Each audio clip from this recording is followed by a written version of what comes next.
গড়াই নদীর তীরে রাধা নাম লয়ে, গড়াই নদীর তীরে রাধা নাম লয়ে নামেরই ঝংকার উঠেছে আমাদের জন্মভূমি ঠাকুরের লীলাভূমি কুষ্টিয়াতে হয়েছে।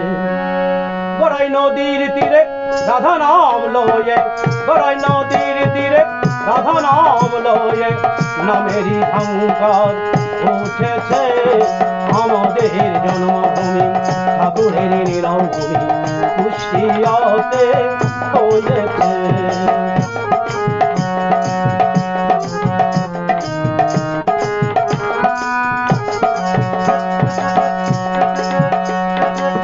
বৃন্দাবন আর নগরী কুষ্টিয়াতে হয়েছে, বৃন্দাবন আর নগরী কুষ্টিয়াতে হয়েছে। যমুনা গঙ্গা ওই না পদ্মা, যমুনা গঙ্গা ওই না পদ্মা নামের প্লাবনে ভেসেছে আমাদের জন্মভূমি ঠাকুরের লীলাভূমি কুষ্টিয়াতে হয়েছে।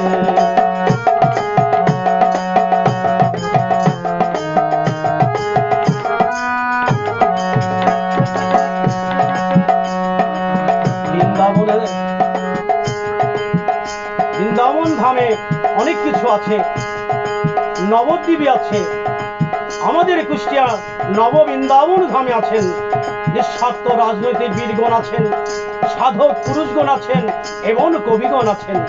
তাই তো যেখানে হয় ভক্তের সমাগম সেখানেতে মধুর বৃন্দাবন। তাই সেদিন বলেছিলেন মহাপ্রভু নবদ্বীপে ডুবু ডুবু নদে ভেসে যায়, এই নদী আর মধ্যেই ছিলেন কুষ্টিয়া। ঠিক তেমনি ভাবেই কৃষ্ণ ভূষণ ভট্টাচার্য পুণ্যপুথির মধ্যে উচ্চারণ করলেন হিমায়তপুর ডুবু ডুবু কুষ্টিয়া ভেসে যায়। বাচ্চা গেরে আরো লালন সব নফর সাজে ছিল রে। তাই তো যেখানে হয় মধুর বৃন্দাবন ভক্তের আগমন সেখানে তো মধুর বৃন্দাবন। বাচ্চা গেরে আরো লালন সব নফর সাজে ছিল রে।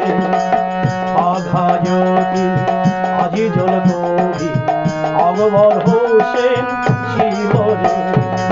মেহের মুন্সি মেরি মোশারফ, মেহের মুন্সি মেরি মোশারফ নীলাভূমিতে তারা ছিল রে। শুধু কি তাই, কাঙাল হরিনাথ কবি রবীন্দ্রনাথ, কাঙাল হরিনাথ কবি রবীন্দ্রনাথ নীলাভূমিতে তারা ছিল রে। আমাদের জন্মভূমি ঠাকুরের লীলাভূমি কুষ্টিয়াতে হয়েছে, আমাদের জন্মভূমি ঠাকুরের লীলাভূমি কুষ্টিয়াতে হয়েছে।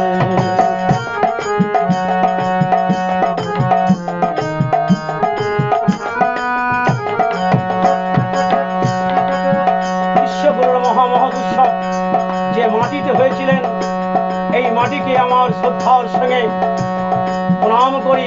যেসব ভক্তরা বিশ্বগুরুর মহামহোৎসব করেছিলেন আমি শ্রদ্ধার সঙ্গে স্মরণ করি। গোকুল মণ্ডল অশ্বিনে মুগ্ধর সতীশ দত্তর ছিল রে। ঠিক সেদিন অশ্বিনে মুক্তারের বাড়িতে আমার দয়াল বসে আছে।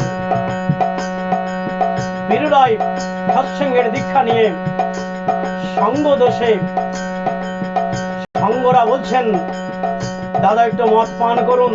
বীরুদা বলছেন না, আমি সৎসঙ্গের দীক্ষা নিয়েছি, আমি মদ পান করব না। সঙ্গীরা জোর করে তার মুখের মধ্যে মদের বোতল খুলে ঢেলে দেন। নাভি থেকে উচ্চারণ হয় জয়গুরু। দয়াল ঠাকুর চমকে গেলেন, রাতের অন্ধকারে হয়ে গেছেন। পরের দিন সকালবেলা সত্যটাকে বললেন আমার দয়াল বীরুদাকে ডাকুন তো। বীরুদাকে ডাকলেন। বীরুদা বলছেন আমি জানি দয়াল আমাকে ডাকবে।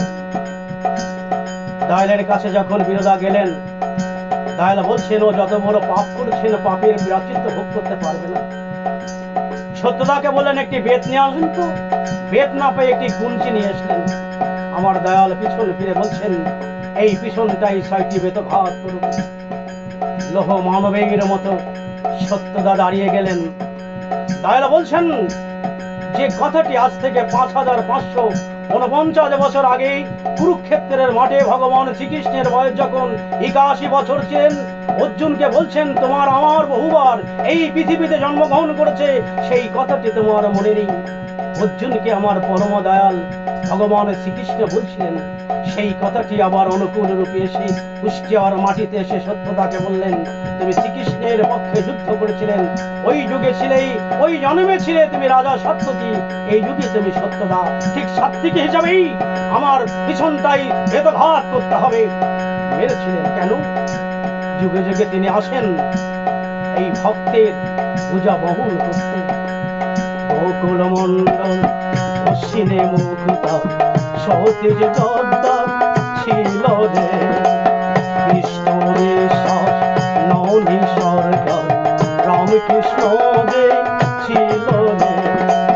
বিশ্বগুরু মহোৎসবে, বিশ্বগুরু মহোৎসবে আরো অনেকে ভক্ত ছিল রে। আমাদের জন্মভূমি ঠাকুরের নীলাভূমি কুষ্টিয়াতে হয়েছে।